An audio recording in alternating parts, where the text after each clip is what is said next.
First ever factory outlet Mukunda jewellers ఈ నెల 23 వరకు శ్రావణ మాస సంబరాలు. బంగారు కొంటే వెండి ఫ్రీ. డైమండ్ ధర పర్ క్యారెట్ 48,450. దేశంలో నూతన ఆవిష్కరణలను ప్రోత్సహించడం, యువతను ఉద్యోగాల కోసం వెతికే వారి నుంచి ఉద్యోగాలు సృష్టించే వారిగా మార్చడం, స్వయం ఉపాధిని పెంచడం లక్ష్యంగా కేంద్ర ప్రభుత్వం 2016లో స్టార్టప్ ఇండియా, స్టాండప్ ఇండియా పథకాలను ప్రారంభించింది. ప్రధాని నరేంద్ర మోదీ తీసుకొచ్చిన ఈ కార్యక్రమాల ద్వారా ముఖ్యంగా స్టార్టప్లకు ప్రోత్సాహం ఇవ్వడంతో పాటు మహిళలు, ఎస్సీ, ఎస్టీ వర్గాలకు చెందిన ఔత్సాహిక పారిశ్రామికవేత్తలకు ఆర్థిక సహాయం అందించేందుకు ప్రయత్నిస్తున్నారు. దేశంలోని యువత సొంత వ్యాపారాలను ప్రారంభించి మరింత మందికి ఉపాధి కల్పించాలనేది స్టార్టప్ ఇండియా ప్రధాన ఉద్దేశాల్లో ఒకటి. సాంకేతికత, వినూత్న ఆలోచనలతో కొత్త వ్యాపారాలను ప్రారంభించే వారికి అవసరమైన ప్రోత్సాహం అందించడం మరో లక్ష్యం. అదే సమయంలో ఆర్థికంగా, సామాజికంగా వెనుకబడిన వర్గాలకు వ్యాపార అవకాశాలు అందుబాటులోకి తీసుకురావడం ద్వారా సమ్మిళిత వృద్ధి సాధించాలనేది స్టాండప్ ఇండియా లక్ష్యం. ముఖ్యంగా మహిళలు, ఎస్సీ, ఎస్టీ వర్గాలకు చెందిన వారిని పారిశ్రామికవేత్తలుగా ప్రోత్సహించేందుకు ఈ పథకం ఉపయోగపడుతుంది.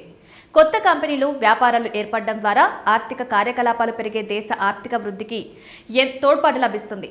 కొత్త సంస్థల ద్వారా పెద్ద సంఖ్యలో ఉద్యోగాలు ఏర్పడే అవకాశం ఉంటుంది. భారతదేశం ప్రపంచంలోని ప్రముఖ స్టార్టప్ ఎకోసిస్టమ్లలో ఒకటిగా ఎదగడంలో స్టార్టప్ ఇండియా వంటి కార్యక్రమాలు కీలక పాత్ర పోషించాయి.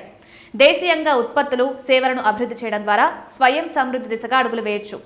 విదేశీ ఉత్పత్తులపై ఆధారపడ్డాన్ని తగ్గించేందుకు స్వదేశీ ఆవిష్కరణలు, తయారీ రంగం విస్తరణ ఉపయోగపడుతుంది.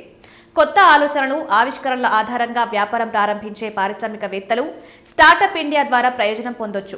అందుబాటులో ఉన్న మార్గదర్శకాల ప్రకారం అర్హత కలిగిన స్టార్టప్లకు పన్ను సంబంధిత ప్రయోజనాలు, పేటెంట్ ఫీజులు రాయితీలు, ప్రభుత్వ ప్రోత్సాహకాలు వంటి సదుపాయాలు లభించవచ్చు. స్టాండప్ ఇండియాలో 18 ఏళ్లు పైబడిన మహిళలు, ఎస్సీ, ఎస్టీ వర్గాలకు చెందిన పారిశ్రామికవేత్తలు అర్హత పొందవచ్చు. ఈ పథకం ప్రధానంగా కొత్తగా ప్రారంభించే గ్రీన్ ఫీల్డ్ ప్రాజెక్టుకు వర్తిస్తుంది. అర్హత ఉన్న వారికి 10 లక్షల నుంచి కోటి రూపాయల వరకు బ్యాంకు రుణం అందించే అవకాశం ఉంటుంది. ప్రాజెక్టు వ్యయంలో 85% వరకు బ్యాంకు నిధులు సమకూరే విధానం కూడా ఇందులో ఉంది.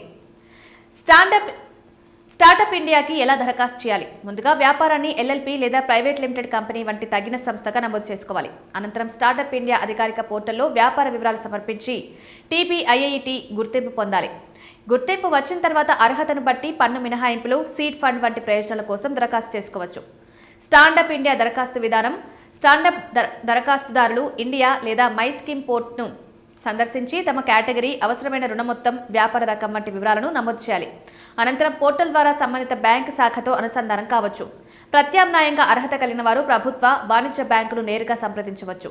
బ్యాంకుకు బిజినెస్ ప్లాన్ లేదా ప్రాజెక్ట్ రిపోర్ట్, గుర్తింపు పత్రాలు, ఎస్సీ, ఎస్టీ వర్గాలకు చెందిన వారైతే సంబంధిత కుల ధృవీకరణ పత్రాలు సమర్పించాల్సి ఉంటుంది. బ్యాంకు దరఖాస్తును, ప్రాజెక్టు సాధ్యతను పరిశీలించిన తర్వాత రుణంపై నిర్ణయం తీసుకుంటుంది. మొత్తంగా స్టార్టప్ ఇండియా, స్టాండప్ ఇండియా పథకాలు దేశంలో వ్యాపార ఆలోచనలను ప్రోత్సహించడం, యువతకు స్వయం ఉపాధి అవకాశాలు కల్పించడం, మహిళలు, ఎస్సీ, ఎస్టీ వర్గాల్లో పారిశ్రామికవేత్తలను తయారు చేయడం లక్ష్యంగా పనిచేస్తున్నాయి.